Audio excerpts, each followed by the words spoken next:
नंतरही नंदुरबार जिल्ह्यातील दडगाव तालुक्यातील केला पाणी या दुर्गम भागातील ग्रामस्थांना अजूनही पाणी नाही, वीज नाही, शाळा नाही, रस्ता नाही, दवाखाना नाही, अशा ज्या प्राथमिक मूलभूत सुविधा आहे त्यापासून हे नागरिक अजूनही वंचित आहेत।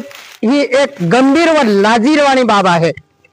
या नंदुरबार जिल्ह्याला एवढा करोडो निधी येतो, मग हा निधी जातो तरी कुठं?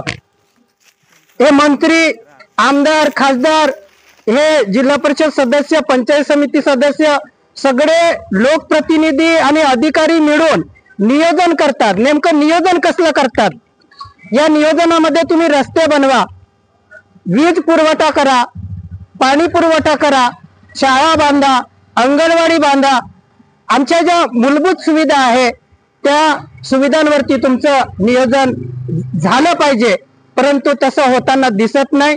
हा जो निधी आहे नुसतं हडप करण्याचं काम हे आमचे लोकप्रतिनिधी करत असतात। म्हणून आज स्वातंत्र्याच्या 77 वर्षानंतरही अजूनही आमच्या लोकांना गाढवावरती वाहतूक करावी लागते, गर्भवती महिलेला अँब्युलन्स मध्ये न्यावं लागतं। केवढी लाजिरवाणी आणि गंभीर बाब आहे।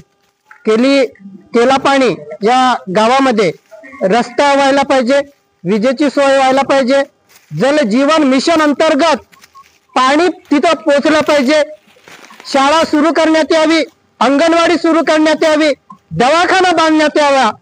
या मागणीचं निवेदन आज आम्ही माननीय मुख्य कार्यकारी अधिकारी जिल्हा परिषद नंदुरबार यांना दिलेलं आहे।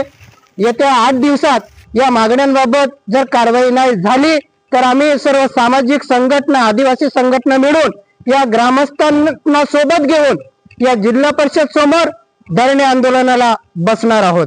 जय बिरसा, जय आदिवासी।